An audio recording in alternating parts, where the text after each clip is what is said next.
serta teman-teman saya, yaitu Andita Indah dan Aminah selaku pemateri. Pada kali ini kelompok kami akan membawakan presentasi yang berjudul Iman kepada Malaikat. Dipersilahkan kepada pemateri pertama, Kak Indah. Boleh dipersilahkan. Baik, Kak Desya, terima kasih banyak. Selanjutnya saya akan menjelaskan pengertian dari malaikat. Menurut etimologi Arab, kata malaikat merupakan kata jamak yang berasal dari kata mufrad malak, yang artinya utusan. Menurut terminologi, malaikat adalah makhluk rohani yang bersifat gaib, diciptakan dari nur atau cahaya, selalu taat, tunduk, serta patuh kepada Allah Subhanahu wa Ta'ala dan tidak pernah ingkar kepadanya. Mereka tidak membutuhkan makan, minum, atau tidur. Mereka tidak memiliki keinginan apapun secara fisik, serta menghabiskan waktunya siang dan malam hanya untuk mengabdi kepada Allah Subhanahu wa Ta'ala. Allah telah menciptakan sejenis makhluk gaib, salah satunya yaitu malaikat di samping makhluk lainnya. Sebagai makhluk gaib wujud, malaikat tidak dapat dijangkau oleh panca indera manusia, kecuali jika malaikat menampilkan diri dalam rupa tertentu seperti rupa manusia. Malaikat adalah hamba Allah yang mulia, sebagaimana dijelaskan dalam surat Al-Anbiya ayat 28. Malaikat juga dibekali akal tetapi tidak mempunyai nafsu. Oleh karena itu, ia senantiasa menyembah kepada Allah, patuh atas segala perintahnya dan tidak pernah durhaka, sebagaimana yang tertera dalam surat Al-Anbiya ayat 27. Adapun tentang masalah sejak kapankah malaikat itu tercipta, kita tidak menemukan satupun dalil dalam kitabullah maupun sunnah ataupun hadis yang sahih yang menerangkan akan hal ini. Yang jelas mereka tercipta sebelum diciptakannya Nabi Adam alaihi salam, sebagaimana firman Allah Subhanahu wa taala, A'udzubillahi minasyaitonir rajim. Wa il qala rabbuka lil malaikati inni ja'ilun fil ardi khalifah. Qalu ataj'alu fiha man yufsidu fiha wa yasfiku dima wa nahnu nusabbihu bihamdika wa nuqaddisu lak. Qala inni a'lamu ma la ta'lamun. Yang artinya, ingatlah ketika Tuhanmu berfirman kepada malaikat, sesungguhnya aku hendak menjadikan seorang khalifah di muka bumi. Mereka berkata, mengapa engkau hendak menjadikan khalifah di bumi itu orang yang akan membuat kerusakan padanya dan menumpahkan darah? Padahal kami senantiasa bertasbih dengan memuji engkau dan mensucikan engkau. Tuhan berfirman, sesungguhnya aku mengetahui apa yang tidak kamu ketahui. Al-Baqarah ayat 30. Kemudian kita diperintahkan untuk beriman kepada malaikat. Dan itu merupakan suatu kewajiban bagi umat Islam. Hal ini ditegaskan bahwa seorang tidak disebut beriman jika dia tidak mengimani malaikat. Karena beriman kepada malaikat itu kan termasuk rukun iman yang kedua sebelum mengimani kitab-kitab Allah Subhanahu wa Ta'ala. Terkait dengan hal ini dapat dibuktikan berdasarkan Al-Quran, Sunnah, Ijma, dan logika. Allah Subhanahu wa Ta'ala menegaskan hal ini melalui firman-Nya, maka na'adu walillah wal malaikah wa rasulihi wa jibrila wa mikala fa innallaha aduwwul kafirin. Yang artinya, barang siapa yang menjadi musuh Allah, malaikat-malaikatnya, rasul-rasulnya, Jibril dan Mikail, maka sesungguhnya Allah adalah musuh orang-orang kafir. Surat Al-Baqarah ayat 98. Begitu juga yang tertera dalam surat Al-Baqarah ayat 285. Beriman kepada malaikat berarti mempercayai dengan sepenuh hati bahwa Allah Subhanahu wa Ta'ala telah menciptakan makhluk bernama malaikat. Mengimani keberadaan malaikat merupakan hal yang sangat penting walaupun kita tidak dapat melihat malaikat secara langsung, namun jika Allah menghendakinya, maka malaikat bisa dilihat oleh manusia. Kepercayaan tersebut akan memurnikan amalan umat Islam dari segala bentuk kemusyrikan. Tanda-tanda beriman pada malaikat ada yang berupa sikap mental, yakni pikiran dan perasaan. Ada pula yang berupa sikap lahir, yaitu ucapan dan perbuatan. Tanda-tanda beriman yang berupa sikap mental itu bersifatnya abstrak, yang mengetahui hanyalah diri sendiri dan juga Allah Subhanahu wa Ta'ala, karena Allah itu mengetahui sesuatu yang gaib dan yang nyata. Sedangkan mengenai tanda-tanda beriman kepada para malaikat yang berupa sikap lahir, yaitu seperti pernyataan lisan bahwa ia percaya kepada adanya malaikat serta melakukan perbuatan yang mencerminkan beriman kepada malaikat, atau bisa juga dengan menjauhkan yang memang hal-hal dilarang oleh Allah Subhanahu wa Ta'ala karena percayanya ada malaikat. Selanjutnya tentang penciptaan malaikat yang akan disampaikan oleh Kak Adisha.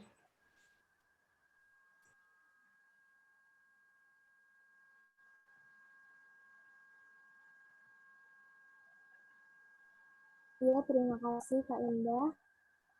Sekarang tentang penciptaan malaikat. Banyak ulama yang berpendapat bahwa malaikat dalam segi pengertian ini, dalam segi bahasa ini, makhluk halus yang diciptakan dari cahaya yang dapat berbentuk dalam aneka bentuk. Nah, malaikat ini mematuhi perintah Allah dan tidak memiliki kemampuan untuk mengingkari atau membangkang dari perintahnya. Rasulullah Shallallahu Alaihi Wasallam bersabda, An Aisyah radhiyallahu anhu qalat Rasulullah Shallallahu Alaihi Wasallam, Khalaqat malaikah min nur wa khuliqal jannu min narijin minan nar wa khuliqal adamu mimma wusifa lakum. Yang artinya, dari Aisyah radhiyallahu anhu berkata, Rasulullah Shallallahu Alaihi Wasallam bersabda, malaikat diciptakan dari cahaya dan jin diciptakan dari api. Dan Adam diciptakan dari tanah. Hadis riwayat Muslim. Rasulullah Shallallahu Alaihi Wasallam mengabarkan tentang titik permulaan penciptaan makhluk. Beliau menyebutkan bahwa para malaikat itu diciptakan dari cahaya. Karena itu mereka semua tidak bermaksiat kepada Allah dan tidak menyombongkan diri untuk beribadah kepada Allah. Adapun jin yang diciptakan dari api, karena itu banyak jin yang disifati dengan kesenggonan, atau kesia-siaan dan permusuhan. Sedangkan Adam yang diciptakan sebagaimana yang telah diterangkan, yaitu dari tanah, seperti tembikar, karena prosesnya itu dari tanah menjadi tanah itu lalu menjadi tembikar, maka dari sanalah Adam alaihissalam diciptakan, seperti kita manusia. Berdasarkan hadis qudsi tersebut, malaikat diciptakan dari cahaya yang karakternya menunjukkan cahaya pada hati manusia dan kedamaian di bumi. Dan para malaikat itu bukanlah laki-laki, bukan pun perempuan, tetap dan tidak makan, tidak minum, tidak tidur yang seperti disebutkan tadi, sehingga tidak mempunyai nafsu. Oleh karena itu, malaikat semuanya bersifat baik. Lain halnya dengan manusia melaksanakan ibadah dan meninggalkan larangannya harus berjuang melawan larangannya. Oleh karena itu, apabila manusia mampu mengalahkan dan menguasai hawa nafsunya, maka dia lebih mulia derajatnya di atas malaikat. Akan tetapi, apabila dia nggak mampu, maka derajatnya berada di bawah malaikat. Jadi jelas bahwa tidak seluruh manusia itu lebih mulia dari malaikat. Malaikat taat tanpa diperintahkan dan meninggalkan perbuatan maksiat sebelum dilarang. Oleh karena itu, perintah beribadah hanya ditunjukkan pada manusia. Lalu, ke sifat-sifat malaikat. Malaikat ini memiliki sifat baik khalqiyah maupun khuluqiyah. Khalqiyah itu yang disebutkan tadi. Malaikat itu tidak makan, tidak tidur. Tetapi kalau khuluqiyah ini merupakan sifat-sifat kebaikan yang seperti ketaatannya, kedisiplinannya, pengendalian dirinya, tanggung jawabnya. Nah, nilai-nilai sifat malaikat ini yang perlu diyakini atau diimani oleh setiap muslim, sekaligus sebagai sifat yang wajib diteladani dalam kehidupan sehari-hari. Yang pertama, ada ketaatan dan kedisiplinan. Boleh Kak? Boleh Kak Indah? Boleh Kak? Scroll.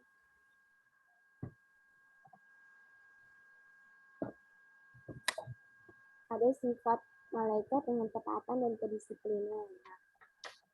Sifat ketaatan dan kedisiplinan ini yang menjadi panutan atau qudwah untuk diteladani oleh manusia. Ada beberapa karakternya. Yang pertama, malaikat mempunyai kesempurnaan ilmu atau al-ilmi al-kamil. Yang kedua, malaikat adalah makhluk yang memiliki kesempurnaan dalam hal penjagaan diri atau ifah dari nafsu syahwat. Karena mereka tidak punya nafsu seperti manusia. Malaikat adalah makhluk yang senantiasa dan selamanya menghindari maksiat kepada Allah. Selain itu, sifat taat atau patuh malaikat kepada apa yang diperintahkan Allah Subhanahu wa taala juga ditunjukkan ketika Allah memerintahkan para malaikat untuk sujud kepada Nabi Adam alaihi salam. Yang paling sekali ceritanya. Nah, ketika itu untuk pertama kalinya Allah Subhanahu wa taala menciptakan manusia sebagaimana firman Allah pada surat Al-A'raf, a'udzubillahi minasyaitonir rajim, wa laqad khalaqnakum tsumma sawwarnakum tsumma qulna lil malaikati isjudu li adama fasajadu illa iblis lam yakun minas sajidin. Ya, artinya sesungguhnya kami telah menciptakan kamu Adam, lalu kami bentuk tubuhmu, kemudian kami katakan kepada para malaikat, bersujudlah kamu kepada Adam. Maka mereka pun bersujud, kecuali iblis. Dia tidak termasuk mereka yang bersujud. Diterangkan dalam surat Al-A'raf ayat 11. Nah, kepatuhan para malaikat ini nih yang ditunjukkan hatinya dalam memberikan syafaat kepada manusia, yakni kepada mereka yang diridhai Allah. Lalu, dengan malaikat juga memiliki sifat yang berbuat dan beramal sesuai dengan amal perbuatan mereka, dengan merealisasikan ketaatan kepada Allah Subhanahu wa taala dan sedapat mungkin meminimalkan kedurhakaan kepadanya, meyakini keberadaan mereka sebagai makhluk gaib dan berupaya menyesuaikan diri dengan sifat-sifat mereka. Anda boleh scroll ke bawah.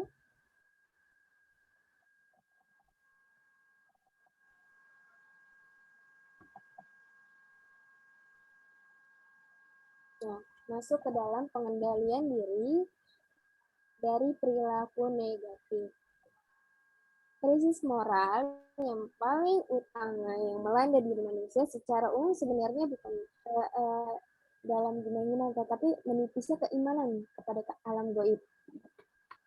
Nah, kondisi itu yang menyebabkan manusia itu lepas kendali, bebas nilai dan berbuat seenaknya tanpa ada rasa bersalah. Hal itu hanya sebatas dari nilai-nilai yang dibuat diri sendiri dan bersifat relatif atau nisbi. Manusia hanya mempertimbangkan adanya pujian atau pencelaan dari manusia lain di sekitarnya tanpa mempertimbangkan apa perilakunya itu baik ataupun buruk. Oleh karenanya, agama mengajarkan jangan dimainin. Agar manusia dapat terdidik untuk berbuat ikhlas dan secara internal mengendalikan diri dari perbuatan buruk, baik yang dilakukan secara terang-terangan ataupun yang sembunyi-sembunyi. Pengaruh negatif, adanya pengaruh negatif dan pengaruh positif. Pengaruh negatif itu kan dari setan, dan pengaruh positif itu dari malaikat. Nah, setan itu berupaya mempengaruhi dan menggoda hati manusia untuk berbuat kejahatan, mengingkari kebenaran-kebenaran agama. Kalaupun malaikat, dia senantiasa mengimbangi pengaruh negatif tersebut dan mengalihkannya kepada kebaikan kebenaran-kebenaran agama. Seperti yang diungkapkan dari surat seperti yang Allah firmankan dalam surat Al-Hud ayat 37, itu para malaikat itu berkata, apakah kamu merasa heran tentang ketetapan Allah? Itu adalah rahmat Allah dan keberkahannya dicurahkan atas kamu, hai ahlul bait. Sesungguhnya Allah maha terpuji lagi maha pemurah. Dari ayat ini menjelaskan bahwa malaikat pada hakikatnya senantiasa melakukan proses pendidikan sepanjang hidup, atau bahasanya long life education kepada manusia, yaitu dengan mengarahkan dan memberikan stimulasi pada sisi kebaikan dalam hati manusia. Boleh kan guys, scroll ke bawah lagi. Nah, ada rasa tanggung jawab. Malaikat memiliki rasa tanggung jawab. yaitu sebagai dasar sistem pendidikan rohani dengan dasar bahwa kesadaran adanya tanggung jawab. Malaikat itu tanggung jawab atas apa yang Allah tugaskan, apa yang Allah perintahkan. Nah, Islam mendidik umatnya dengan menanam keyakinan bahwa setiap perbuatan dan ucapan manusia itu diketahui oleh Allah dan mereka akan bertanggung jawab atas segala hal yang tersebut. Dalam konsep keimanan kepada malaikat, diyakini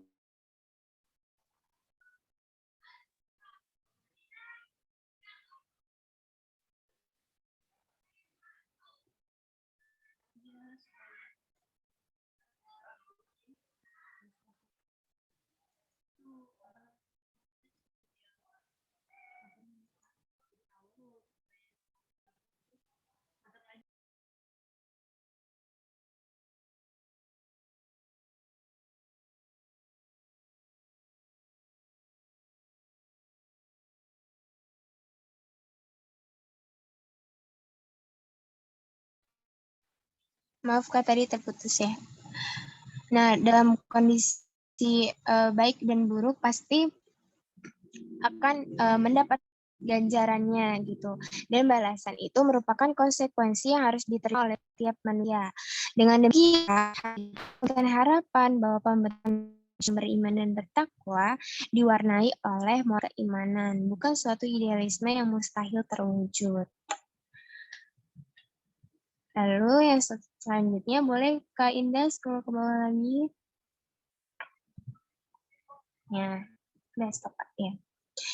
Lalu selanjutnya ada mensucikan pujian kepada Allah Subhanahu wa taala. Para malaikat senantiasa mensucikan pujiannya nih. Maksudnya mensucikan pujian kepada Allah apa? Dengan mengagung-agungkan Allah. Dalam Quran Ali Imran ayat 18 difirmankan bahwa Allah itu menyatakan bahwasannya tidak ada Tuhan yang berhak disembah melainkan Dia yang menegakkan keadilan. Para malaikat dan orang-orang yang berilmu juga menyatakan yang demikian itu. Tak ada Tuhan yang baik disembah melainkan Dia yang maha perkasa dan maha bijaksana. Nah, ayat tersebut menegaskan bahwa malaikat itu senantiasa mengagungkan Allah dengan memegang teguh pernyataan bahwa tidak ada Tuhan yang berhak disembah kecuali Allah yang menegakkan keadilan, maha perkasa dan maha bijaksana. Lalu, yang terakhir, malaikat itu senantiasa mengajak kebaikan yang seperti dikatakan tadi. Nah, ini ada nih dalam salah satu ceritanya dalam menyampaikan atau menimpakan azab Allah kepada mereka yang zalim seperti kisah kaum Nabi Lut. Jadi saya itu mengajak kebaikan. Jadi itu ada Kak waktu itu aku pernah baca cerita dari Nabi Lut ini kan terkenalnya dengan kaum Sodom ya.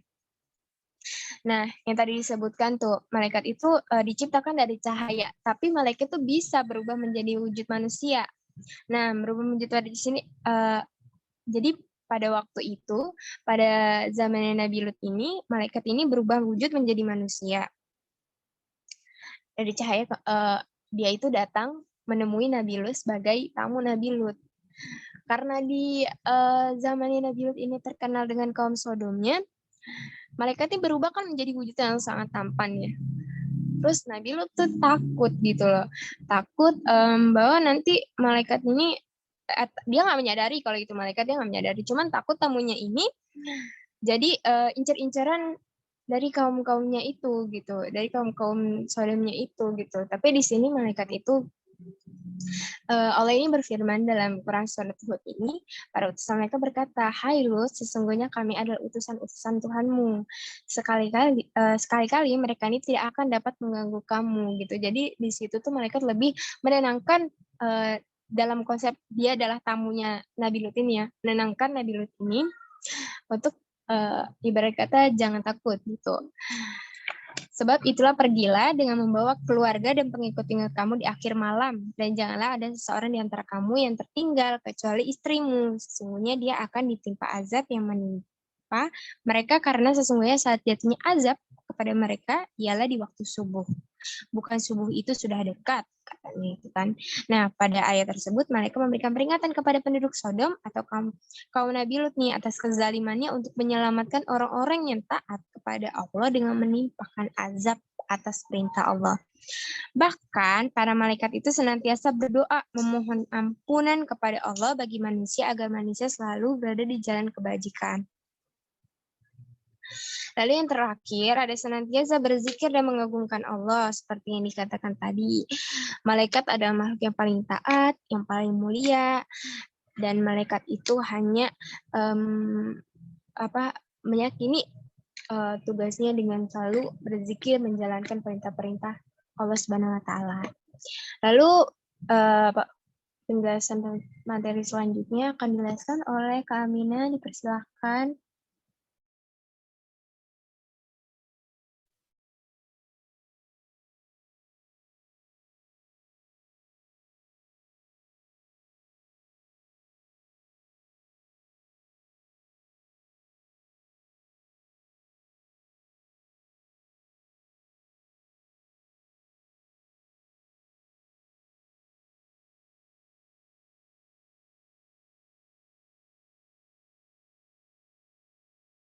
Kak Aminah, maaf, nggak ada suaranya, Kak.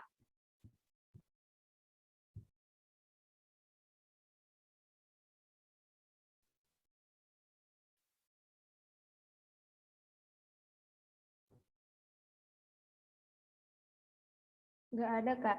Kayaknya Kakak kepencet ini nggak? Yang gambar mic coret itu. Keyboardnya.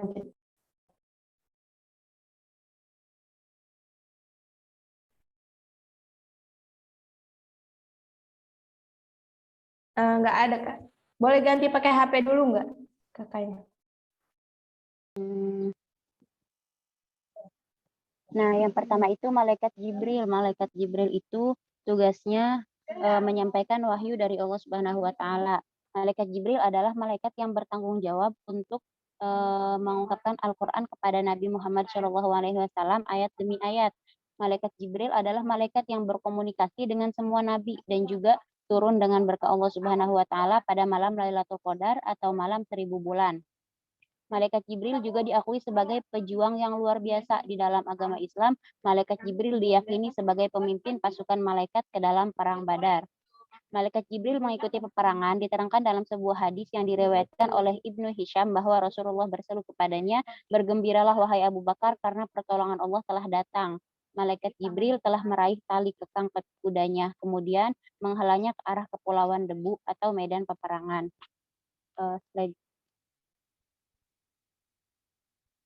Allah berfirman dalam surah Ali Imran ayat 123, Bismillahirrahmanirrahim. Walaqad nasarakumullahu bi Badrin wa antum adillah. Fattaqullaha la'allakum tashkurun. Dan sungguh Allah telah menolong kamu dalam perang Badar padahal kamu dalam keadaan lemah. Karena itu bertakwalah kepada Allah agar kamu mensyukurinya. Nah, yang kedua malaikat Mikail. Malaikat Mikail di sini tugasnya adalah untuk menurunkan hujan ya, memberi rezeki gitu maksudnya, makanan, tanaman dan rezeki dengan kehendak Allah Subhanahu wa taala. Terus ada juga beberapa ulama yang berpendapat bahwasanya malaikat Jibril, Mikail, Israfil itu tuh termasuk malaikat yang memiliki tanggung jawab, malaikat yang membawa hukum alam gitu, tanggung jawab.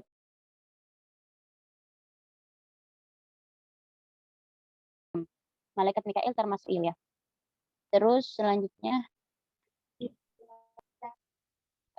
malaikat Israfil. Yang ketiga malaikat Israfil. Malaikat Israfil di sini tugasnya untuk meniup sangkakala di akhir zaman. Malaikat Israfil bertanggung jawab untuk menandai datangnya hari kiamat dengan meniup trompetnya. Di dalam Al-Quran surah Al-Qamar ayat 6 disebutkan bahwa malaikat Israfil menyerukan kepada sesuatu yang tidak menyenangkan di saat hari pembalasan.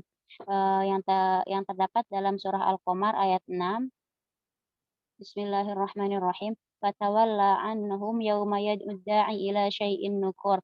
Maka berpalinglah engkau Muhammad dari mereka pada hari ketika penyeru malaikat mengajak mereka kepada sesuatu yang tidak menyenangkan, atau maksudnya itu hari pembalasan.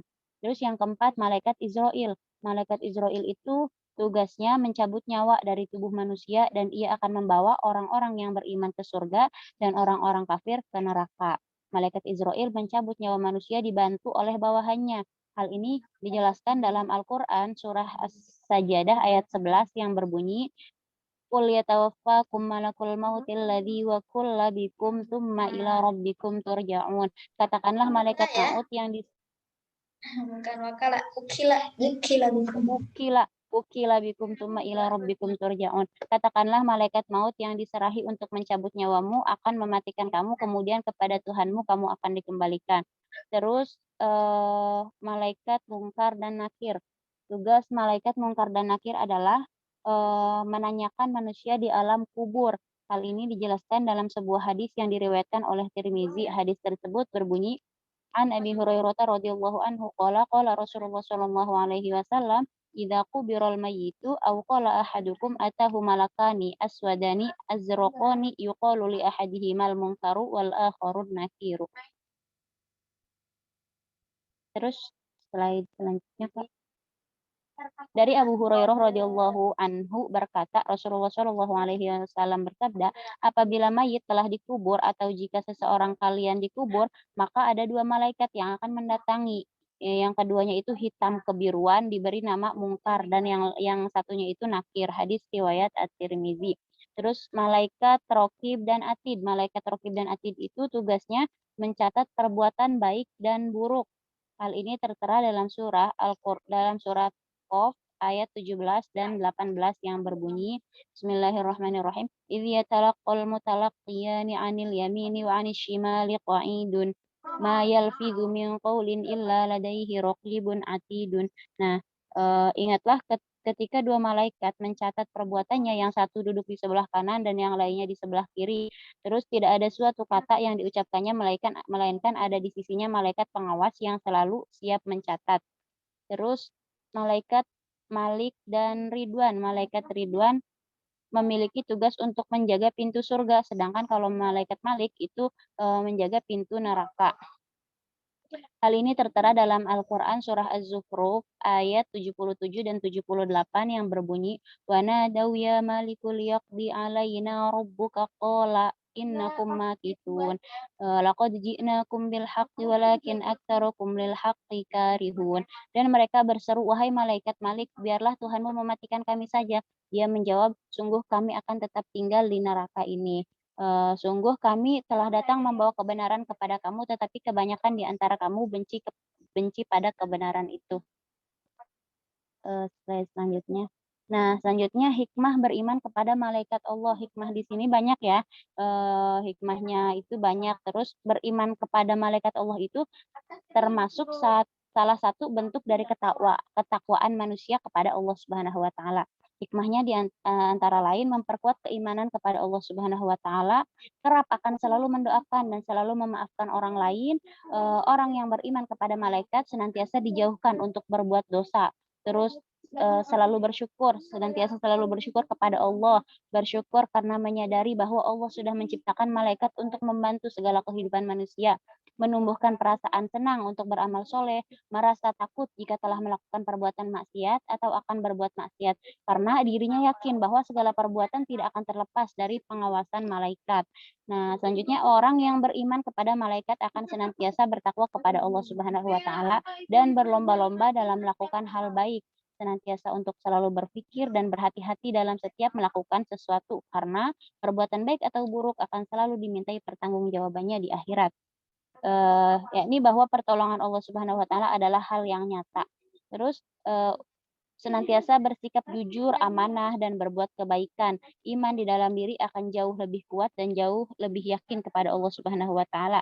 Orang yang mempercayai malaikat memiliki keimanan yang sempurna, menumbuhkan rasa untuk selalu mengagungkan nama Allah, karena dengan kuasa Allah Subhanahu wa taala telah menciptakan malaikat, makhluk yang istimewa di mata Allah, menghindarkan manusia jika ingin berbuat buruk atau perbuatan tercela, menambah kesadaran bahwa alam wujud yang tidak bisa dijangkau oleh panca indera manusia benar adanya, menambah semangat dalam beribadah dan selalu ikhlas dalam melakukan ibadah walaupun tidak ada orang yang melihat, namun yakin bahwa Allah dan malaikat bisa menyaksikan perbuatan tersebut.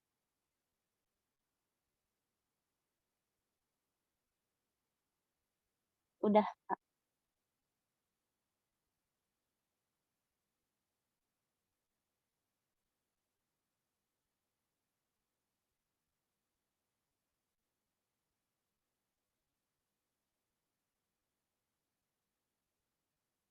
Jadi kesimpulannya di sini ada 10 malaikat yang wajib kita ketahui ya.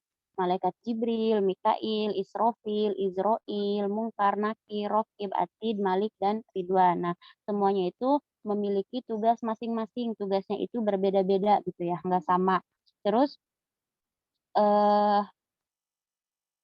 apa namanya, sebagai sebagai hamba-hamba Allah Subhanahu wa taala yang dimuliakan, malaikat itu memiliki nilai-nilai sifat, baik sifat hakikiyah maupun sifat khuluqiyah yang sangat baik di hadapan Allah Subhanahu wa taala.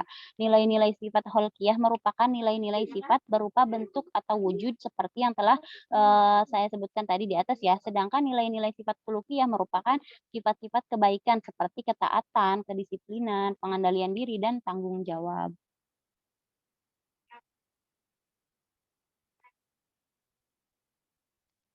Selanjutnya saya kembalikan kepada moderator. Ya, terima kasih Kak Amina. Dipersilakan jika ada yang ingin bertanya untuk 3 penanya pertama. Assalamualaikum Kak Adisha, izin bertanya Kak. Waalaikumsalam Kak Cindy, ya silahkan. Izin bertanya Kak Adisha, ini kan menyangkut materi iman kepada iman kepada malaikat ya. Terus aku pengen tanya, kenapa sih di urutannya itu iman kepada malaikat itu lebih dulu daripada iman kepada Rasul? Apakah Rasul itu, apakah para malaikat itu lebih mulia daripada Rasul gitu Kak? Tuh, terima kasih Ya, Kakak. terima kasih. Sama-sama Kak Cindy. Assalamualaikum Kakak Pemakalah. Aku mau izin bertanya. Iya, Kak Yunita silakan. Iya, Kak, di sini kan dijelaskan dalam pengertian bahwasanya malaikat itu jamak dari malakun ya Kak, yang artinya utusan. Apakah bisa diartikan raja Kak gitu? Karena aku baru tahu kalau malak itu artinya ya raja gitu. Nah terus pertanyaan kedua, sebenarnya ini sih kalau menurut aku pribadi, pertanyaan aku tarkul jawab alal jahili jawab ya Kak. Tapi aku penasaran gitu, aku pengen tahu pendapat kakak-kakak semua. Kayak misalnya malaikat Jibril kan menyampaikan wahyu, ya kan, terus malaikat Jibril, Mikail memberi rizki dan sebagainya. Nah itu malaikat yang telah yang telah melaksanakan tugasnya maupun yang belum melaksanakan tugasnya, kira-kira itu sekarang tuh ngapain ya Kak gitu? Apakah dia hanya sujud aja kepada Allah atau bagaimana Kak? Gitu Kak. Jadi gini, pertanyaan pertama boleh diulangin nggak Kak Yunita? Yang tadi tentang malak. Iya, yang malek itu artinya utusan gitu ya Kak.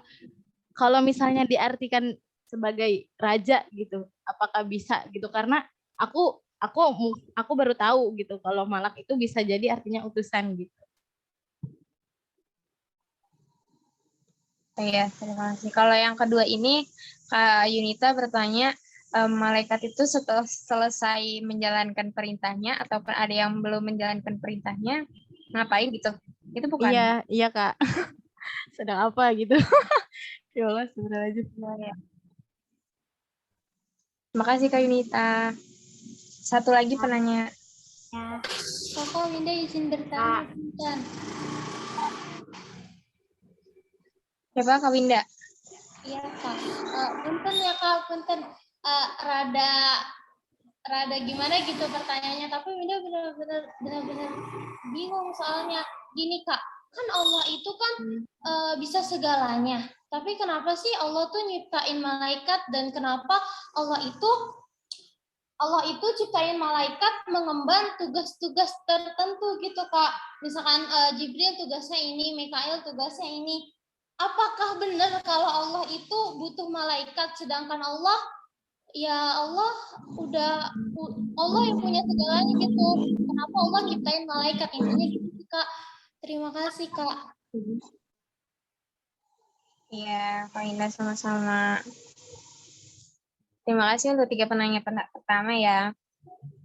Dipersilakan atau Kak Amina atau Kak Indah ada yang udah ingin menjawab?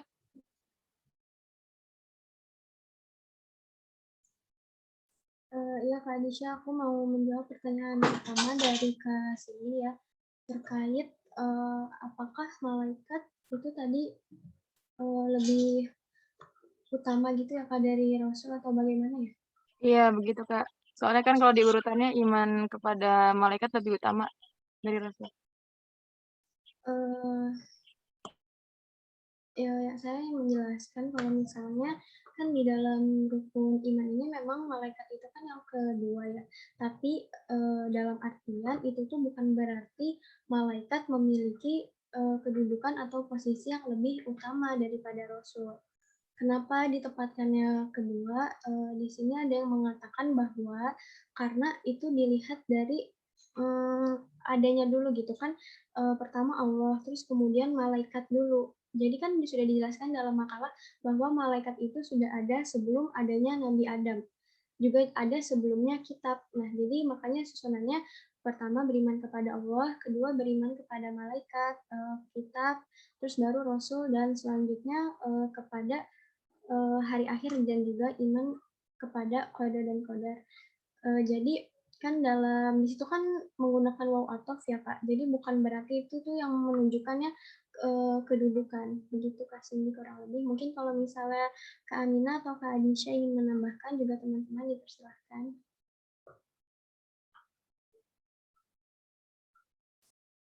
Iya, Kak Indah, terima kasih jawabannya.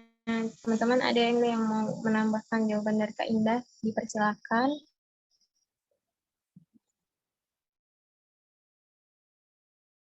Atau Kak Cindy udah puas belum dengan jawabannya? Udah Kak, insya Allah. Jadi karena dari bentuknya dia bukan terlahir, dia malaikat itu adanya karena awalan daripada semua rukun iman yang lain gitu ya Kak. Karena dia awal gitu kan dari sebelum Nabi Adam dan sebelum terciptanya kitab juga. Jadinya dia ditetapkannya di awal gitu urutannya gitu. Intinya gitu.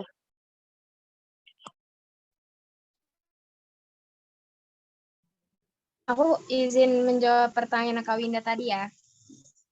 Tapi ini mikir aja mungkin kalau ada yang ingin tambahkan. Jadi kenapa sih Allah tuh menciptakan malaikat gitu kan? Padahal Allah itu maha kuasa gitu bukan Kak Winda? Padahal Allah itu kuasa di dunia ini kan. Kenapa sih Allah menciptakan malaikat? Apa Allah itu bergantung kepada malaikat atau enggak gitu? Kalau menurut Adisha, yang setelah Adisha baca-baca, itu tuh bukan berarti Allah menciptakan malaikat, Allah bergantung kepada malaikat. Tetapi Allah kan menciptakan kayak seperti Rasul di muka bumi ini, Allah menciptakan malaikat itu punya maksud dan tujuannya sendiri gitu kan. Untuk apa sih yang aku baca tuh? Untuk senantiasa berzikir nih kepada Allah gitu kan. Dengan Allah memberikan tugas-tugasnya.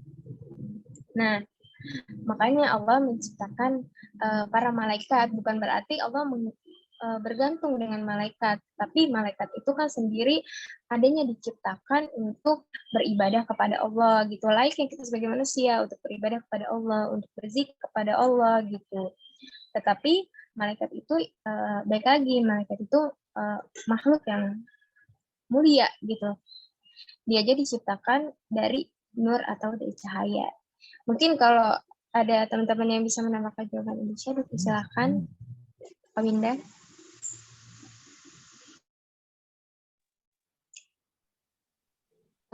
Izin menambahkan dari jawaban Kak Indah yang pertama itu ya, yang soal pertama, yang pertanyaan pertama. Jadi kenapa kok iman kepada malaikat Allah dulu gitu yang didahulukan. Nah, di sini tuh terdapat beberapa perbedaan pendapat ya di antara para teolog mengenai keutamaan dan kemuliaan para nabi atas para malaikat. Jadi lebih utama nabi apa para malaikat sih gitu. Nah, sebagian dari teolog Asy'ariyah dan teolog Syiah dengan pertimbangan dalil nakli dan akli berpendapat bahwa para nabi lebih mulia dibanding para malaikat. Namun jika pada sebagian ayat ayat nama malaikat disebut sebelum para nabi. Hal itu tuh tidak menunjukkan lebih mulianya para malaikat, karena sebagaimana telah disebutkan bahwa para nabi lebih mulia dibanding para malaikat. Mengingat kemuliaan tersebut, jadi tidak menyebabkan terbentangnya sekian jarak di antara mereka. Jadi bukan menunjukkan bahwasanya malaikat itu lebih mulia dari nabi, bukan kayak gitu ya Kak. Tidak menunjukkan lebih mulianya para malaikat. Iya, terima kasih Kak Amina. Mau Kak Adisha mau menambahkan sedikit dari jawaban untuk yang Kak Winda tadi, Kak. Iya, silakan Kak.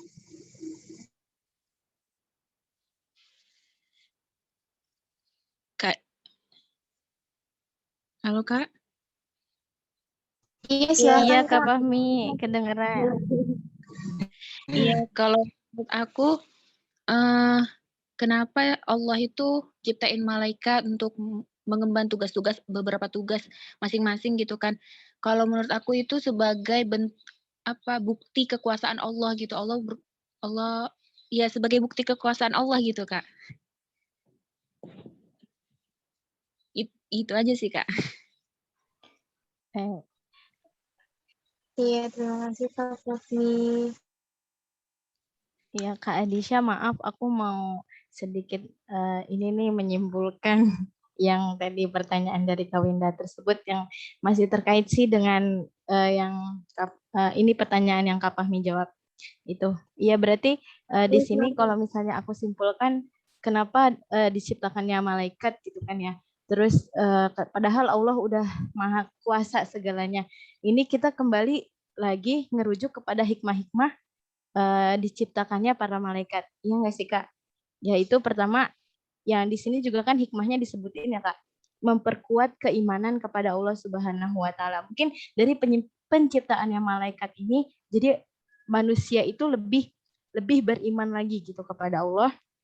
Ya, selain beriman kepada malaikat dan lebih beriman lagi nantinya kepada Allah, yang mana Allah ini menciptakan malaikat. Terus juga merupakan suatu bentuk dari ketakwaan manusia kepada Allah gitu. Jika adanya malaikat agar manusia itu lebih bertakwa lagi. Jadi kalau menurut aku kenapa diciptakannya malaikat ya, kita kembali lagi kepada tujuan malaikat atau hikmah malaikat itu diciptakan. Kayak gitu. Makasih. Mungkin ada koreksi atau tambahan dari teman-teman.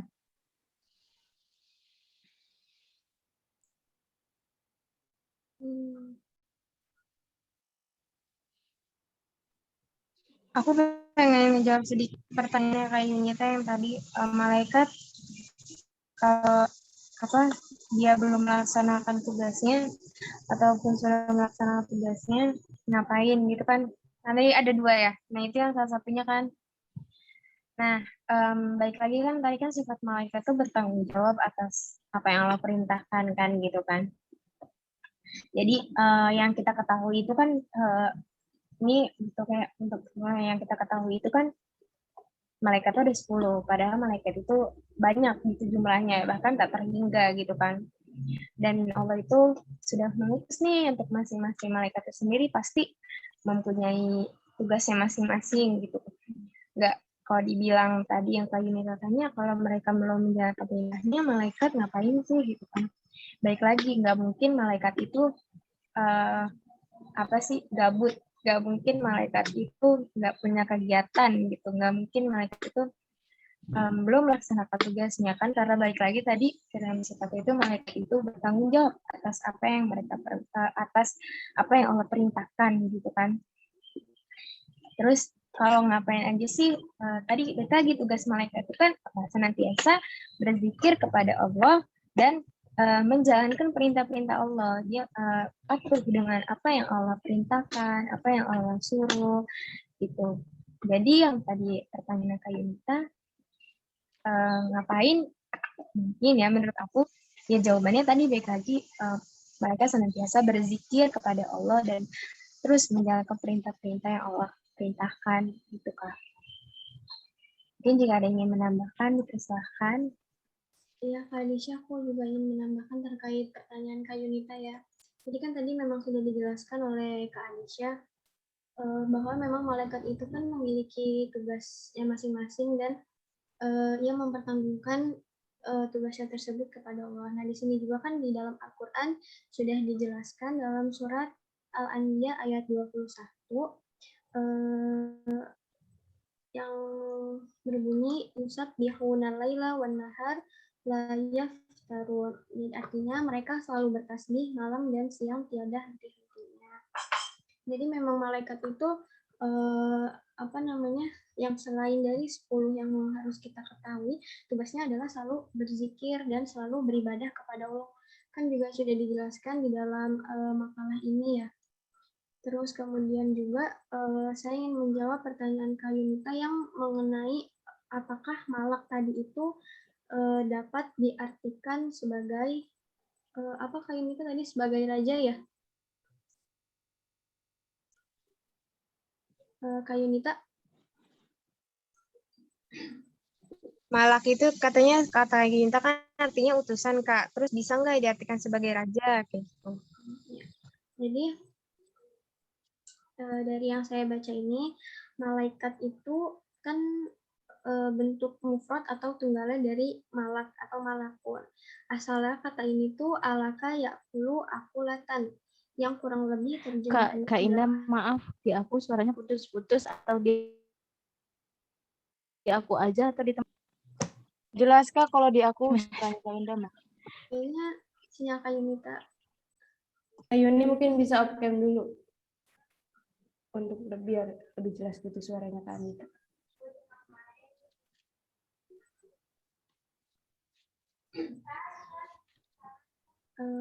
Masih putus-putus Kak Yunita.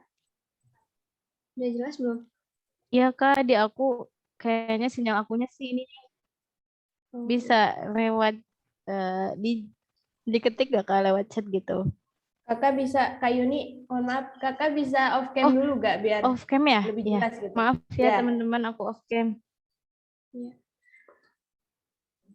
Ya, jadi kan malaikat itu kan asal katanya atau mufradnya itu kan malakun. Yang asalnya itu alaka yakulu alukatan, yang kurang lebih itu artinya mengirim pesan khusus. Atau ada juga sebagian beberapa ulama yang ahli dalam bahasa mengatakan kata malak ini sebenarnya berasal dari kalimat la aka'a yal aku, yang artinya adalah mengirim atau utusan, seperti itu. Makanya kalau misalnya di sebuah negara-negara itu berbentuk kerajaan, kan dia memiliki raja, yang mana raja itu tuh diutus misal untuk mengatur negara tersebut, begitu Kak Yunita. Jadi buat artian malaikat ini, malaknya itu mungkin lebih tepatnya sebagai artian utusan, bukan sebagai raja. Seperti itu Kak Yunita. Mungkin kepada teman-teman yang lebih tahu jawabannya boleh menambahkan. Maaf Kak, aku mau coba nambahin Kak yang Andita, Ya. tadi yang pertanyaan aku ini Kak Fahmi, maaf ya sebentar. Iya. Yang ini kan berzikir terus bertasbih dan beribadah kepada Allah ya Kak. Terus setelah itu Kakak putus-putus, ada lagi gak Kak? Ada yang penjelasan tentang apakah malaikat itu bisa diartikan sebagai raja. Oh iya. Berarti dari yang bertasbih itu langsung yang penjelasan pertanyaan aku pertama yang raja itu ya? Iya. Oh iya. Oke Kak, terima kasih. Sama-sama. Mungkin Kak Fahmi silakan jika ingin menambahkan. Kak Winda izin menambahkan, boleh nggak Kak? Boleh setelah Kak Fahmi ya Kak Winda. Oh iya. Ya Kak, sedikit menambahkan dari yang pertanyaannya Kak Yuni yang tadi tentang malaikat ngapain sih kalau sebelum ataupun sesudah melaksanakan tugas gitu kan Kak. Jadi seperti firman Allah di surah Ghafir ayat 7, di situ kan malaikat-malaikat yang maknanya ini malaikat-malaikat memikul arsy dan malaikat yang berada di sekelilingnya bertasbih dengan memuji Tuhannya, dan mereka beriman kepadanya serta memohonkan ampunan untuk orang-orang yang beriman seraya berkata, wahai Tuhan kami, rahmat dan ilmu yang ada padamu meliputi segala sesuatu. Jadi intinya malaikat ini tuh, para malaikat selain bertasbih kepada Allah juga mendoakan para manusia gitu kan Kak, kita manusia yang beriman kepada Allah gitu, memohonkan ampun gitu Kak. Ya itu aja Kak. Jadi selain bertasbih kepada Allah juga memohonkan ampun, mendoakan para khalifah Allah yang di bumi gitu Kak. Iya Kak Fahmi, terima kasih. Selanjutnya Kak Winda kalau menambahkan Kak Winda. Ya Kak, baik terima kasih. Buat yang kayak malaikat Ridwan, malaikat Malik, itu kan belum ada tugasnya ya. Ada juga malaikat yang justru kalau dipikir-pikir ya, ibaratnya tuh tugasnya tuh kayak udah nggak ada gitu. Kayak misalkan malaikat Jibril, kita kan taunya malaikat Jibril itu menyampaikan wahyu ya. Ya gimana mau menyampaikan wahyu, orang Rasulullahnya juga udah meninggal gitu, mau nyampein wahyu ke siapa, orang Rasulnya udah meninggal juga kan. Nah tugasnya apa dong malaikat Jibril? Jadi Kak, malaikat itu tugasnya nggak sebatas sama, oh malaikat Jibril menyampaikan wahyu aja, enggak. Malaikat Jibril itu juga punya tugas-tugas lain kok. Malaikat Jibril itu juga meniupkan ruh. Malaikat Jibril itu juga mimpin malaikat-malaikat pada saat Lailatul Qadar. Jadi minimal itu malaikat setiap minimal 1 tahun sekali malaikat tuh pada berbondong-bondong berhamparan itu datang ke bumi. Makanya kenapa kalau malam Lailatul Qadar itu kita tuh katanya malamnya tuh damai, malamnya tuh daun-daun tuh katanya nggak goyang, angin tuh kayaknya tuh nggak ada gitu. Kenapa kayak gitu? Soalnya itu saking seseknya malaikat pada datang. Akhirnya kan kayak yang namanya sesek otomatis cuaca jadi tertahan kan, angin jadi tertahan. Makanya kalau kalau Lailatul Qadar katanya angin tertahan begitu karena yang itu. Jadi intinya tugas-tugas malaikat nggak sebatas itu aja. Allah juga ngasih tugas-tugas lainnya, ngasih tugas cadangan buat malaikat-malaikatnya begitu Kak. Mohon koreksinya Ibu dan kakak-kakak. Berarti Assalamualaikum. Oke, lanjut Kak Yunita, silakan. Enggak Kak Hamida, mungkin Kak Hamida ada penambahan ya. Tadinya aku mau menyimpulkan aja yang aku tanyain gitu. Bapak Kak Hamida duluan ya. Oke, baik. Izin masuk ya teman-teman. Mohon maaf sebelumnya Hamida nggak bisa on cam. Baik, ini kan kita dari tadi itu pertanyaannya seputar kayak yang pertama mungkin tadi dari pertanyaan Kak Winda gitu, kenapa sih Allah itu tidak melakukan suatu hal itu sendiri? Kenapa harus ada malaikat beserta jajarannya lah gitu ya, ada Rasul juga dan lain sebagainya. Kenapa Allah tidak melakukan sendiri padahal Allah serba bisa gitu. Kemudian tadi ada juga yang bertanya terkait dengan apa sih yang dilakukan oleh malaikat gitu ketika tugasnya itu sudah selesai dilaksanakan atau belum dilaksanakan gitu. Yang pertama, mungkin yang ingin Hamidah perjelas adalah kalian mungkin hebat-hebat banget karena menanyanya itu sampai ke sana gitu. Tapi ini menjadi suatu hal pertanyaan yang agak sensitif juga, yang mana kita itu harus punya jawabannya dan juga harus membentengi diri masing-masing. Karena apa? Kita harus yakin bahwasanya pertanyaan-pertanyaan seperti ini adalah di luar dimensi kita. Ini adalah hal metafisik. Kayak misalkan gini, pertanyaan seputar kenapa Allah menyuruh malaikat dan lain sebagainya? Ya ini karena ini adalah hal prerogatifnya Allah. Allah punya kuasa. Bukan hanya sekedar salah satu bentuk hikmah gitu ya, yang bisa kita ambil karena Allah itu berkuasa atas segala sesuatu gitu. Tapi yang harus kita sadari selain itu adalah bahwasanya ini sudah menjadi hukum alam, yang namanya seorang pencipta, yang namanya seorang pelopor, yang namanya seorang yang hadir pertama gitu ya dalam dalam suatu hal itu dia punya kuasa untuk menghendaki segala sesuatu gitu. Apalagi ditegaskan juga dalam Al-Quran bahwasanya Allah menghendaki segala sesuatu apa yang Ia kehendaki, seperti itu. Jadi kalau misalkan kita analogikan seperti seorang CEO dalam perusahaan, memangnya dia nggak punya andil untuk mengatur bagaimana organisasinya, bagaimana strukturalnya, dan lain sebagainya. Allah pun seperti itu. Jadi coba kita kaitkan dengan bukan hanya dengan teologi, tetapi juga ideologi struktural yang ada kalau misalkan tentang kekuasaan ini, kayak gitu, biar lebih bisa dimengerti gitu secara alamiah yang kita rasakan. Itu yang pertama. Terus yang kedua juga yang tadi dipertanyakan, malaikat lagi ngapain ya sekarang gitu. Malaikat lagi ngapain sekarang? Nah, itu juga sama tadi. Ini dimensinya tuh udah di luar ya, udah metafisik gitu.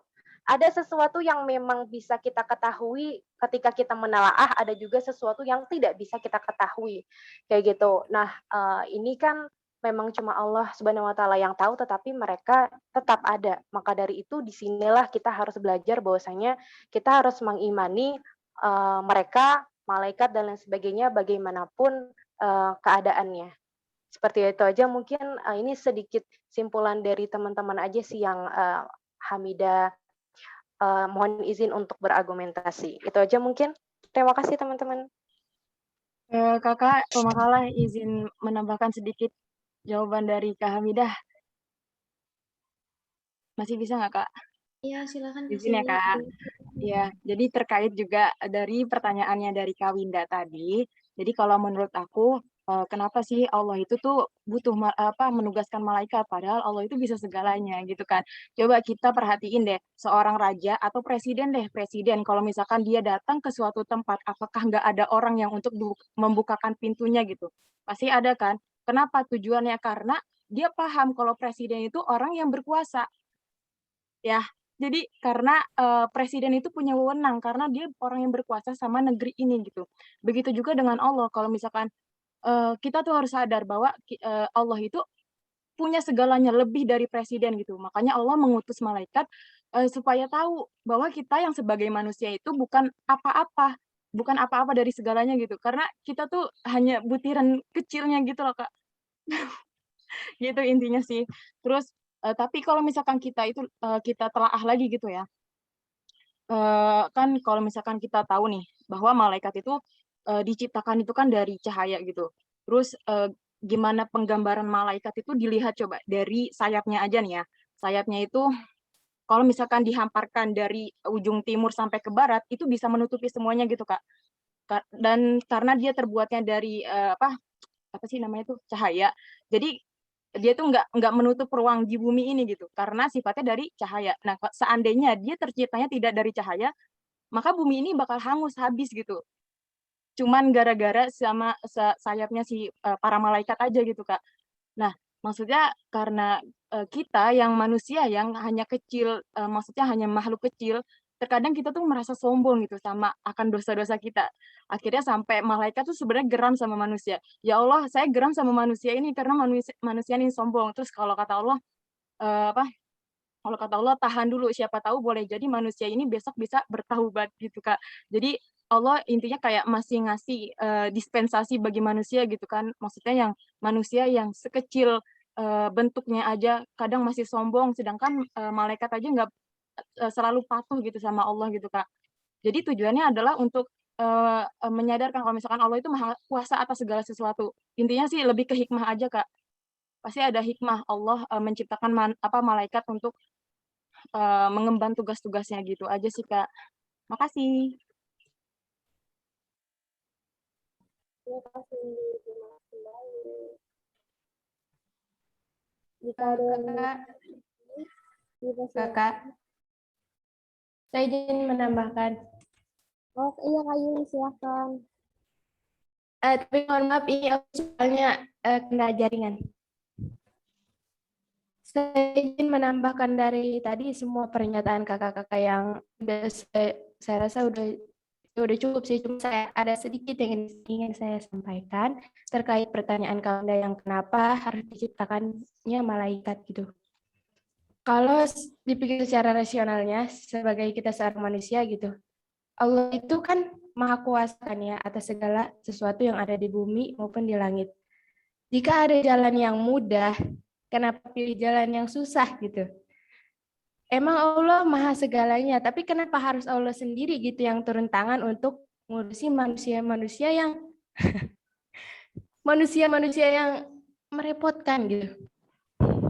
Kalau bisa sama malaikat, kalau Allah bisa menciptakan sesuatu yang bisa ngurus manusia itu, manusia dan bumi serta langit dan isinya itu, kenapa harus Allah sendiri gitu yang ngurusin, yang mencatat amal perbuatan manusia, yang nurunin hujan, yang membawakan wahyu. Kenapa harus Allah sendiri kalau bisa, kalau ada jalan mudah gitu, kenapa harus pilih yang susah? Itu sih Kak, menurut aku sedikit aja. Kasih. Berarti ini ya Kak, apa sih namanya? Maaf nih Kak, aku masuk ya untuk berargumen Kak. Halo Kakak. Iya, Kak Yunita Heeh. silahkan. Berarti kalau yang disimpulin dari pernyataannya Kak Yuli, malaikat itu sebagai wasilah, ya Kak. Wasilahnya. Seperti itu bukan Kak Yuli? Sebenarnya yang menurunkan hujan nih, sebenarnya itu Allah. Tapi melalui perantara malaikat-malaikatnya. Kayak gitu bukan Kak Yuli? Halo Kak. Kok. Mungkin seperti itu ya kayaknya masuk kayak Oh ya, oke. karena kayak sama intinya seperti Allah menurunkan wahyu tapi melalui perantara malaikat Jibril gitu kan. Oh iya. Ya, menjadi perantara atau wasilah lah istilahnya. Sebenarnya memang kuasanya itu ya Allah gitu ya Kak. Iya begitu Kak Yunita. Oke. Mungkin teman-teman masih ada yang ingin menambahkan atau masih ada yang ingin bertanya?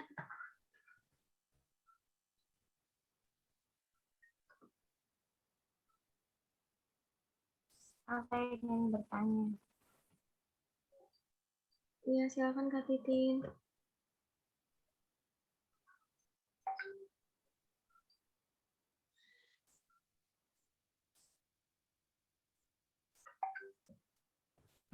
Ini Kak pertanyaannya.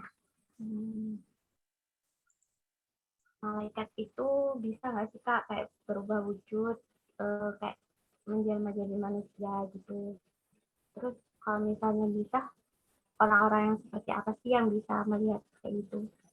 Gitu Kak.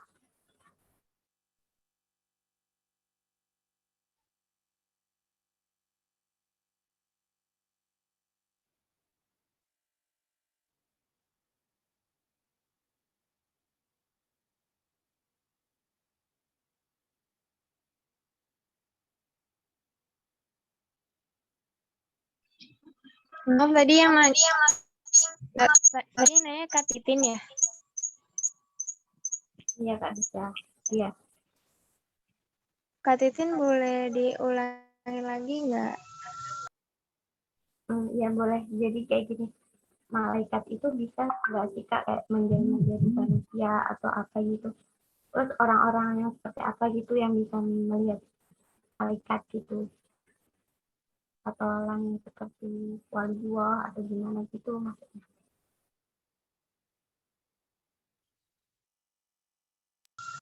Oh iya, makasih Kak Titin.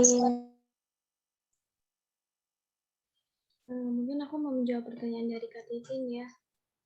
Jadi tadi kan Kak Titin bertanya apakah malaikat dapat berubah gitu ya, misal dalam keadaan tertentu. Nah ini kebetulan yang sedang ada di circle sudah dijelaskan, Allah telah menciptakan sejenis makhluk gaib, salah satunya malaikat di samping makhluk lainnya. Sebagai makhluk gaib, wujud malaikat tidak dapat dijangkau oleh panca indera manusia, kecuali jika malaikat menampilkan diri dalam rupa tertentu seperti rupa manusia.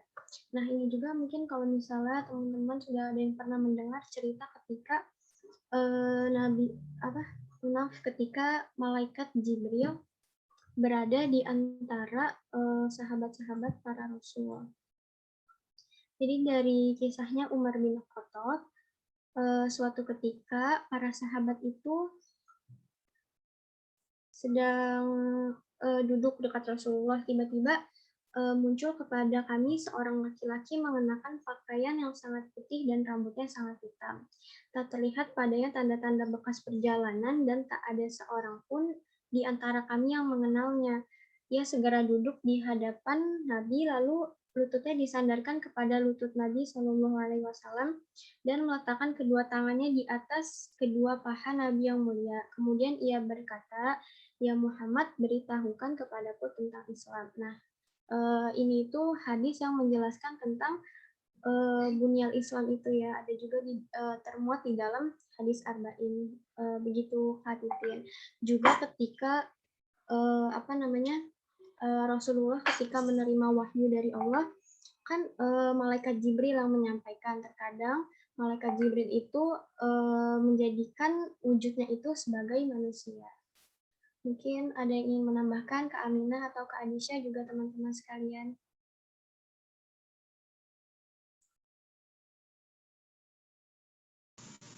Oke, terima kasih Kak Indah.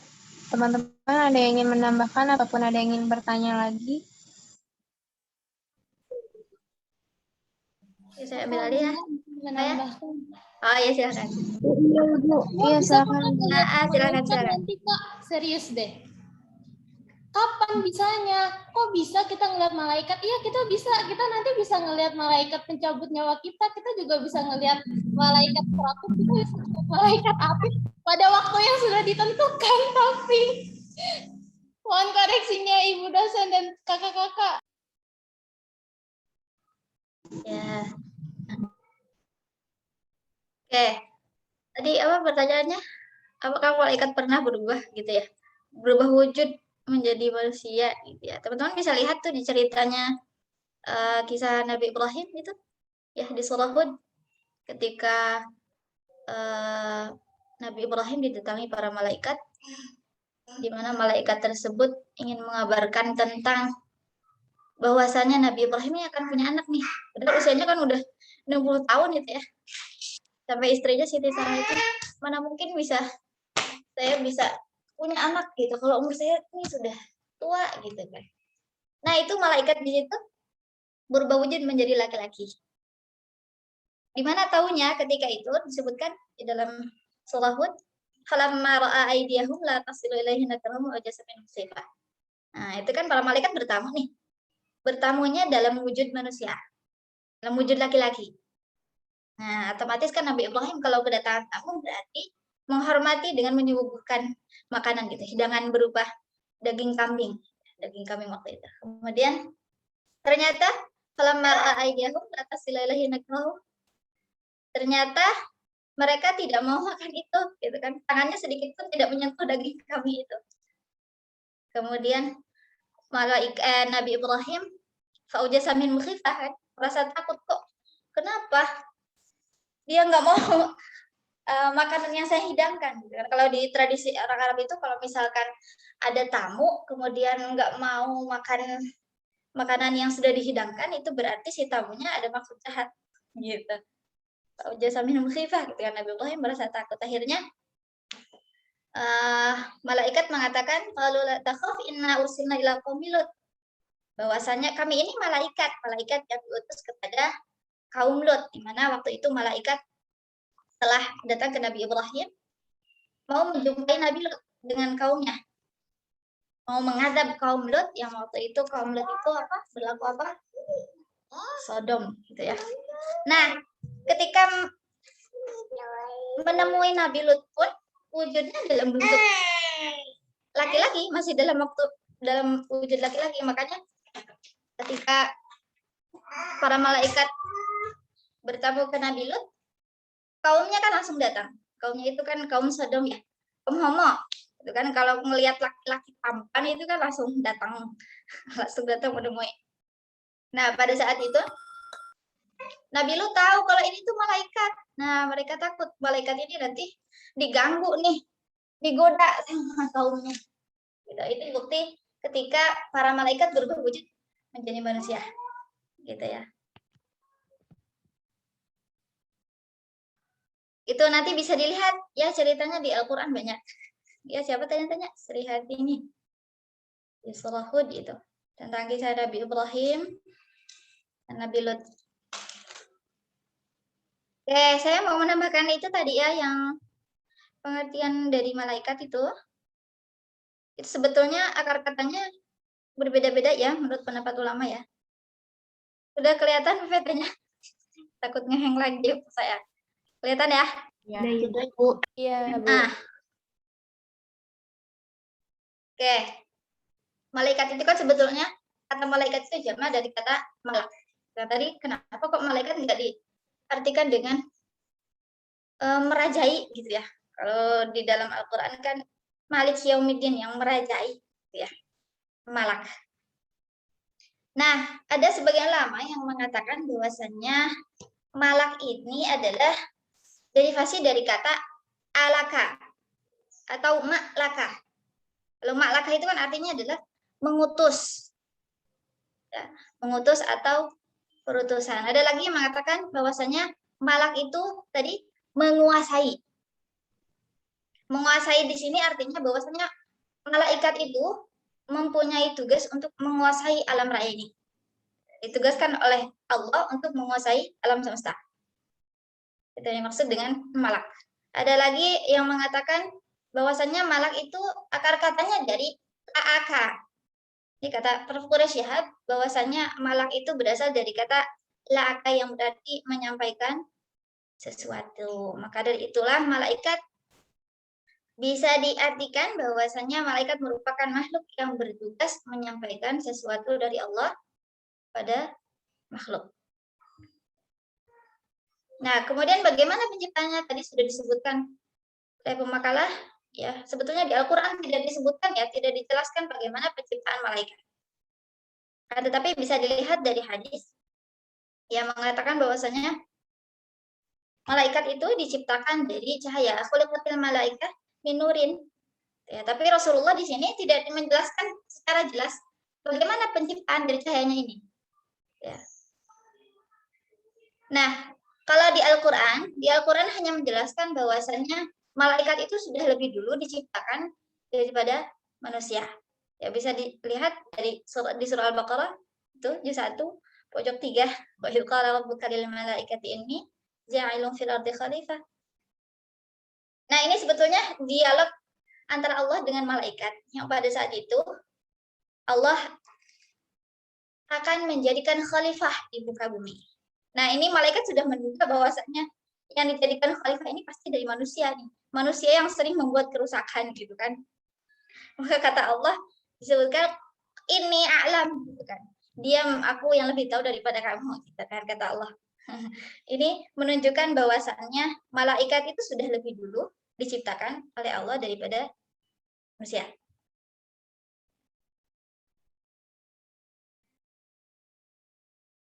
Oke, sifat-sifatnya. Yang pertama adalah malaikat itu tidak berjenis kelamin. Tidak laki-laki, tidak juga perempuan. Ya, disebutkan di surah As-Saffat, "Fastaftihim ali rabbikal banatu walahumul banun am khalaqnal malaikata inatha wa hum syahidun." Ya, sebetulnya ayat ini berkenaan dengan ucapan orang-orang kafir yang mengatakan bahwasanya malaikat itu adalah anak perempuannya Allah.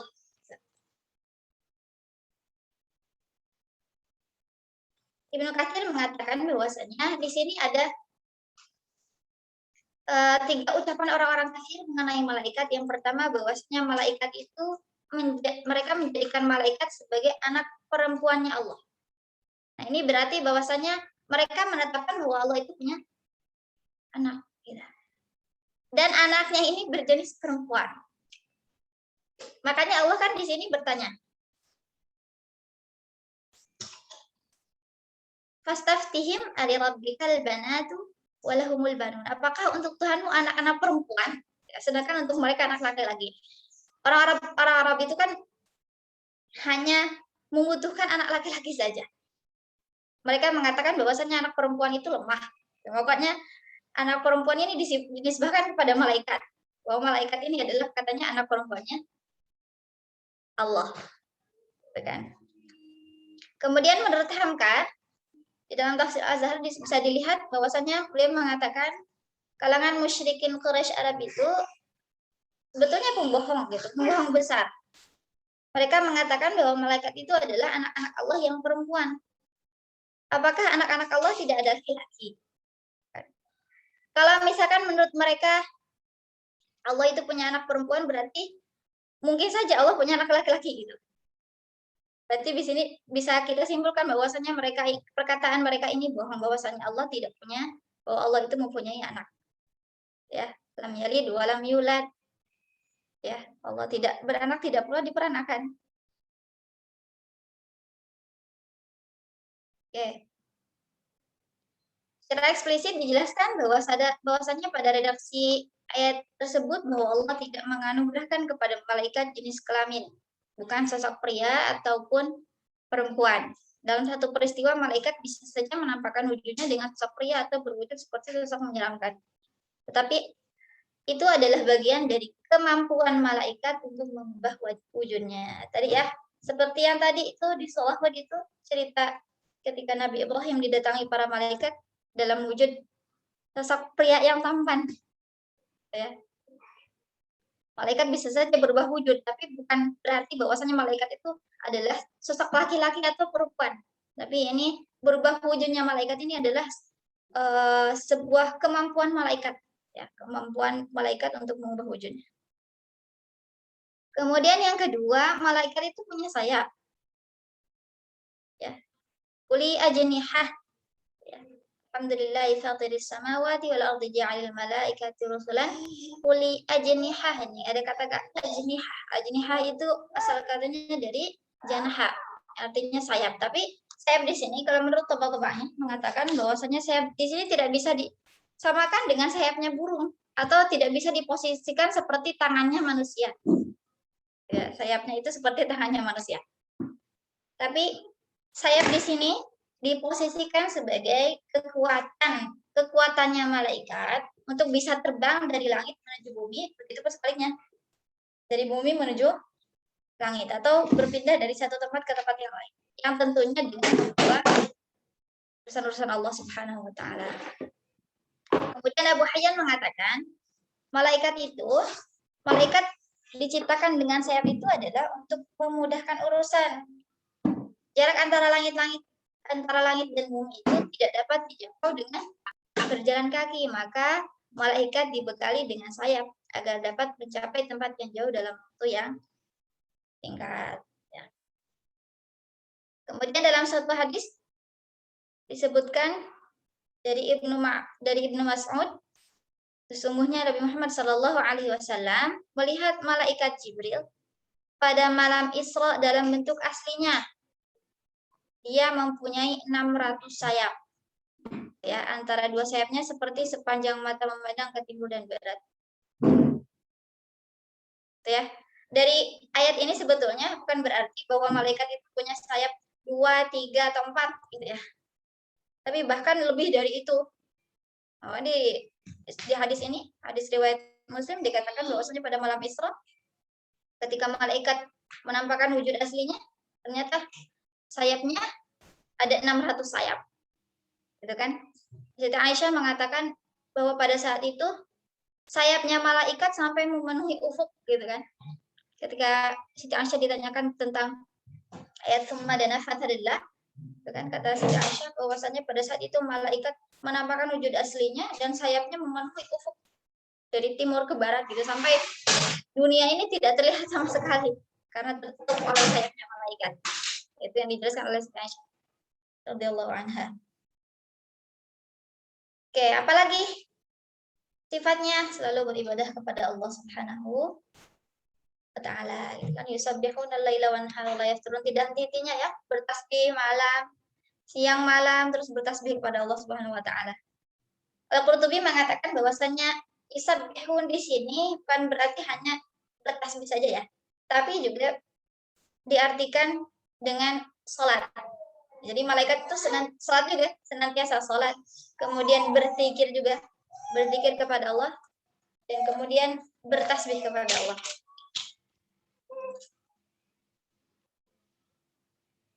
Nah, ini ada sebuah hadis yang diriwayatkan dari Abdullah bin Harith mengatakan bahwasanya Abdullah ini pernah ada di Masjid Ka'bul Ahbar.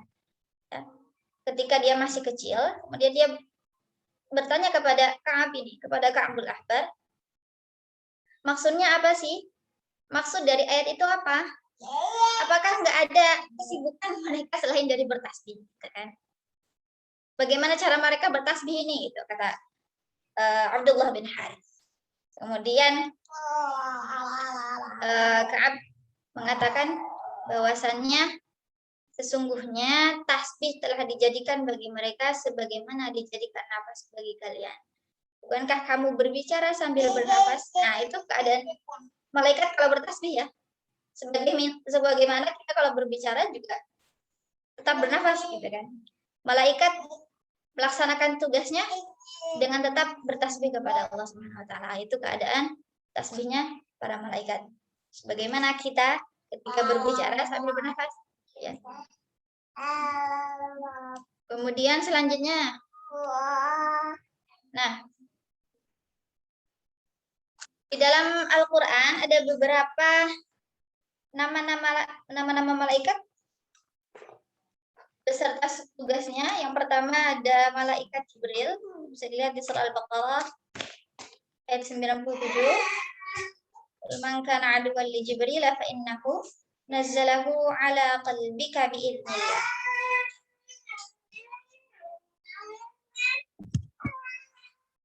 Nah, ini nanti pemakalah. Nah, ini kan ada asbabun nuzul ya. Nah, sekiranya nanti kalau ada ketika perbaikan makalah, silakan nanti dicantumkan asbabun nuzulnya ya. Nah, ini penting sekali ya. Oke, kita lihat asbabun nuzulnya. Pada saat itu orang-orang Yahudi berkata kepada Nabi Muhammad SAW, tidak ada seorang nabi pun kecuali ia didatangi oleh malaikat yang membawa risalah dan wahyu dari sisi Tuhannya. Siapakah temanmu sehingga kami harus mengikutimu? Dan beliau menjawab, Jibril, kata Rasulullah. Kemudian mereka berkata, malaikat yang membawa pertempuran dari peperangan itu, dia adalah musuh kami. Seandainya engkau mengatakan Mikail yang menurunkan hujan dan kasih sayang, niscaya kami akan mengikutimu. Kemudian Allah menurunkan ayat ini. Jadi sebetulnya ini penolakan ya. Bentuk penolakan dengan membuat alibi bahwasannya seandainya kalau yang menemani kamu itu malaikat Mikail, saya akan ikut kamu. Gitu, kata orang-orang kafir. Kemudian Allah menegaskan bahwasannya malaikat Jibril itu adalah ruhul amin. Nazala bihi ruhul amin. Kan? Malaikat yang dipercaya oleh Allah untuk membawa turun Al-Quran ke dalam hati Nabi Muhammad SAW. Kemudian Allah mengatakan, barang siapa yang memusuhi utusan, maka ia memusuhi semua utusan Allah. Jadi kalau dia memusuhi malaikat Jibril, tidak suka dengan malaikat Jibril, berarti dia memusuhi semua malaikat, semua utusan Allah. Ya.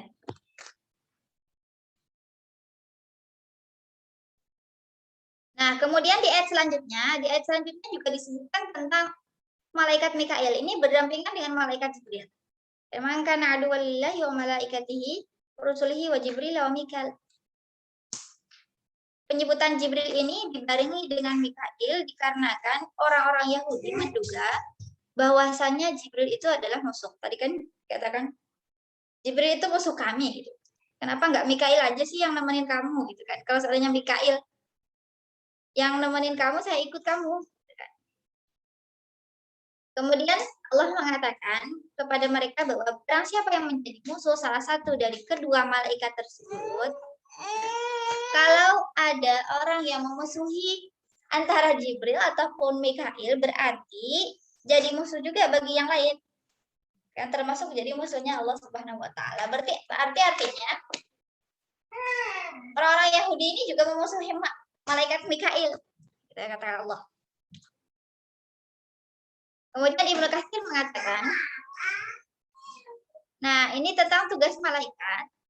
Tugas utama malaikat Mikail itu sebetulnya adalah mengatur tumbuhan dan hujan.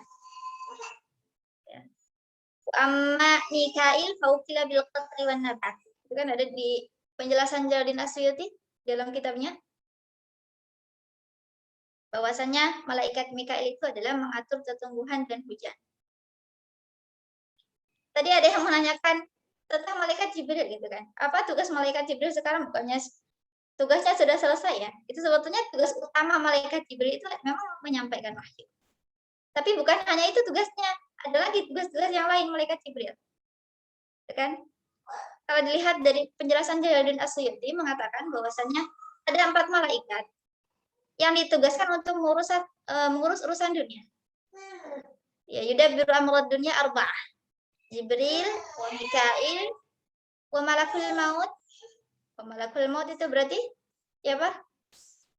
Malaikat Israel. Nah, kemudian yang keempat wa Israfil. Nah, kemudian dikatakan amma Jibrilu tawkila birriyahi wal junud. Nah, tugas lainnya ada lagi.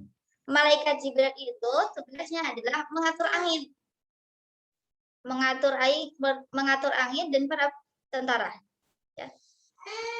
Tawkila birriyahi wal junud. Ada lagi tugasnya malaikat Jibril mengabulkan hajatnya manusia. Itu kan ketika manusia memohon kepada Allah, meminta sesuatu kepada Allah, ini melalui perantara malaikat Jibril. Jadi kalau kata Allah, kabulkan hajatnya, malaikat Jibril yang melaksanakan gitu. Ya, jadi ini yang disebutkan yang tadi itu, yang kita ketahui itu, tugas-tugas malaikat itu adalah tugas utamanya. Nah, tapi bukan hanya itu tugas malaikat itu ya. Tugas para malaikat bukan hanya itu saja, tapi ada tugas juga yang lain. Oke, kemudian selanjutnya, kita sampai jam berapa? Yang 11.10 ya? 11 pas, Ibu. 11.10. Yang saya 5 menit lagi ya. Mohon maaf, Oke. Ibu. Kenapa? Jam 11 pas, Ibu. Mohon maaf. Oh, jam 11 pas. Oh, berarti udah selesai ya? Iya, Ibu. Oke, nanti bisa dilihat saya kirim deh ya. Tadi ada beberapa tambahan ya. Ada beberapa tambahan tentang ada tugas nama dan tugas malaikat yang tidak disebutkan di makalah. Sebetulnya ada malaikat lagi ya, ada malaikat yang lain. Namanya ada malaikat mu'aqibat, ya. Malaikat penjaga. Nanti bisa dibaca ya masing-masing ya. Karena waktunya sudah tidak cukup, sudah selesai.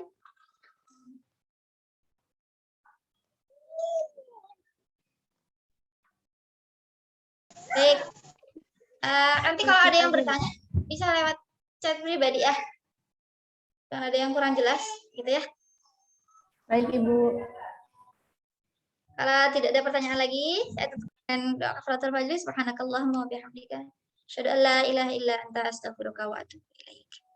Assalamualaikum warahmatullahi wabarakatuh. Waalaikumsalam warahmatullahi wabarakatuh.